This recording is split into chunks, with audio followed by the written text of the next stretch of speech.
Élu à la tête de l'appareil exécutif de la ville de N'Djamena par les élus communaux depuis plus de 7 mois, le maire Ali Haroun et ses adjoints se battent contre vents et marées pour concrétiser le souhait des plus hautes autorités consistant à faire de la cité capitale une vitrine, une ville où il y fait beau vivre. Nous sommes à la tête de cette cité municipale il y a de cela 7 mois. Et comme vous savez, une mairie a besoin d'être embellie.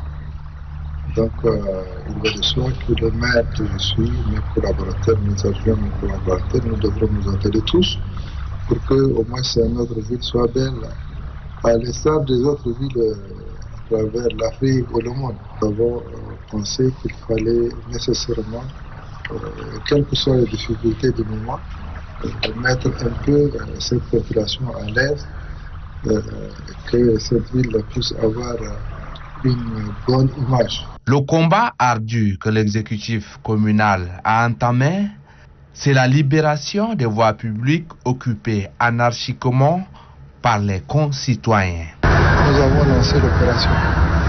Cette opération qui consiste à dégager tout ce qui est installé au bordure des voies publiques, que ce soit les conteneurs, que ce soit les hangars, que ce soit les marchandises, que ce soit les grilleurs de viande, les garages, tout ce qui obstrue le passage sur les voies publiques, nous les avons demandé et nous allons continuer à faire cette opération sur l'ensemble des 10 arrondissements. Donc nos concitoyens n'ont qu'à nous comprendre et nous libérer ces voies dont nous avons demandé. Parce qu'eux-mêmes, ils doivent savoir ce que nous faisons, c'est dans leur intérêt. C'est dans l'intérêt de la sécurité des biens des personnes. Parce que les gens, quand ils circulent, quelquefois, ils peuvent rater le volant. Ils peuvent rater également un virage et causer des accidents. Donc c'est dans l'intérêt de dégagement. L'acte 1 de cette lutte a commencé par la libération des rues des grands marchés qui sont transformés en marchés de fortune par beaucoup de commerçants et de vendeurs ambulants. C'est de ce fait que nous avons d'abord commencé par des mesures qui étaient au départ mal appréciées quand j'avais dit qu'il fallait que les gens puissent libérer les voies publiques, surtout tout autour des marchés centraux, marché ami, tout ce qui est marché de Dembé, tout ce qui expose, tout ce qui font du commerce sur ces voies publiques, nous les avons dégagées. Ça fait beaucoup de bruit, mais Dieu merci.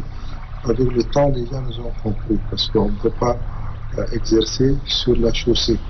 L'opération de libération des voies publiques s'est élargie sur les grandes avenues de la capitale. Le maire de la ville, Ali Haroun, a personnellement mené cette action de grande envergure.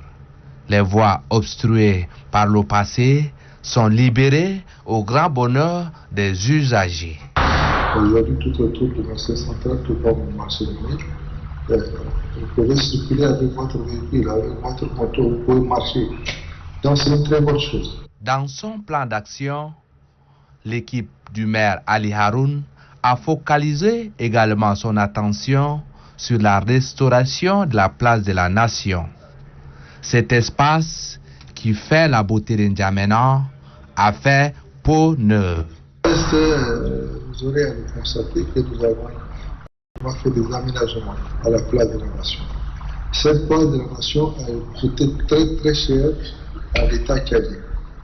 Et vous le savez tous, grâce à l'investissement personnel de notre feu maréchal Idriss Déby Itno, qui a voulu vraiment donner une belle image de cette capitale.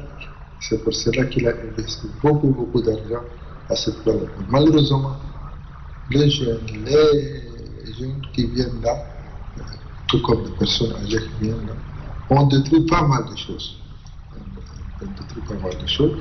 Et que nous avons eu à lancer une opération, de nettoyage, et deux, nous avons un peu aménager certains endroits, nous avons fait appel à des architectes qui nous ont un peu aménagé tout ce qui a été cassé, tout ce qui a été détruit. Nous avons fait appel également aux électriciens qui nous ont arrangé un peu le lieu. L'embellissement de la ville de N'Djamena est surtout visible à travers les ronds-points qui sont rénovés.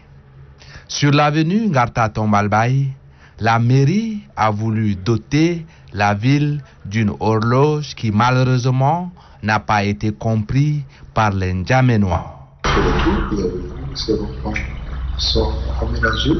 On a réfléchionné, on a mis des guirlandes tout autour de ces ronds-points.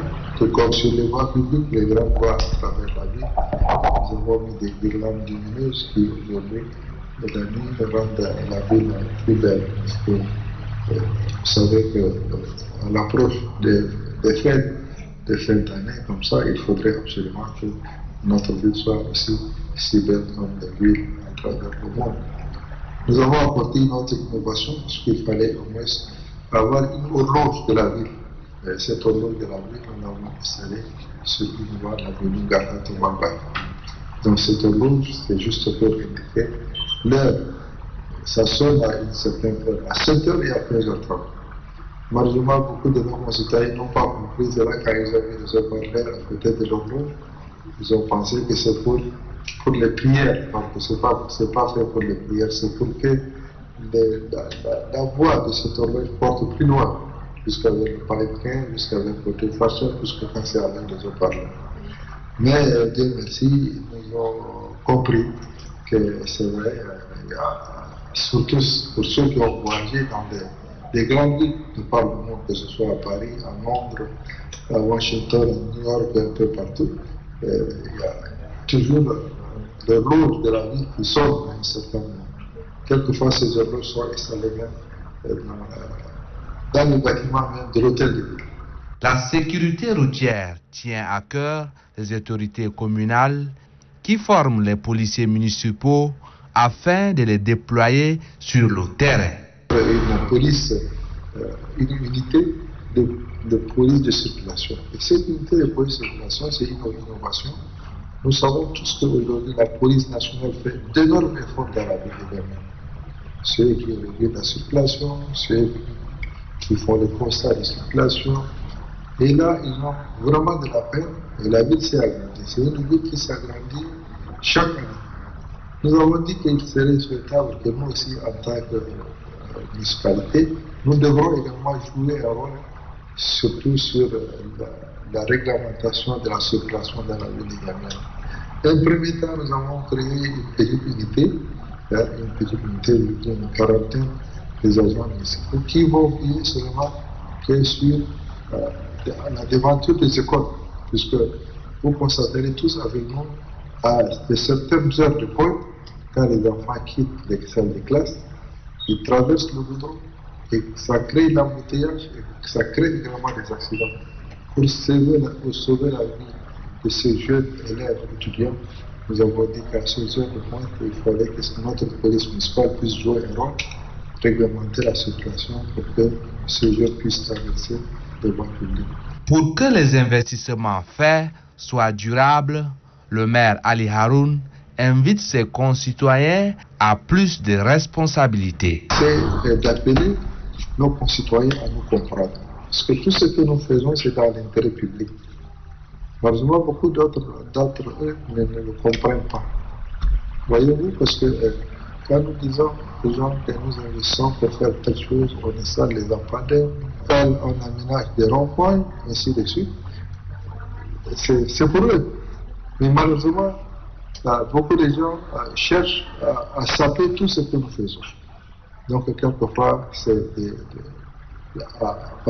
c'est par excès de vitesse, ils cassent que ce soit les lampadaires électriques, que ce soit les ronds-points. Nous allons demander humblement à nos concitoyens de rouler lentement, de ne pas faire de vitesse, et de conserver également tout ce que la municipalité est en train d'investir dans la ville de Niamey. Souvent à travers la ville, que ce soit le goudron, que ce soit certaines choses, c'est l'État. C'est sur le fond de l'État qui a dit. les recettes de la mairie, c'est de l'argent public. Donc, c'est notre argent à nous tous. Donc, il ne faudrait pas qu'on dépense l'argent pour le casser. Donc, il y a autant d'innovations qui vont être faites pour l'année 2022, j'espère très bien. J'ai la certitude que nous allons faire beaucoup de choses pour l'année 2022 pour les Yamino et les Yamino. Donc, le peu que nous avons, que nous devrons le conserver. C'est tout ce que j'ai à dire à mes concitoyens. Et je souhaite à tout le monde, à tous les Yaminois, une bonne année 2022. Faire de N'Djamena la vitrine de l'Afrique centrale est un défi certes difficile, mais pas impossible à relever. Il suffit juste que les autorités communales maintiennent la dynamique en cours, que les plus hautes autorités du pays continuent de déployer les moyens qu'il faut, mais surtout que les citadins de la cité capitale fassent prévaloir leurs devoirs civiques en entretenant et en contribuant activement à la gestion de la chose publique.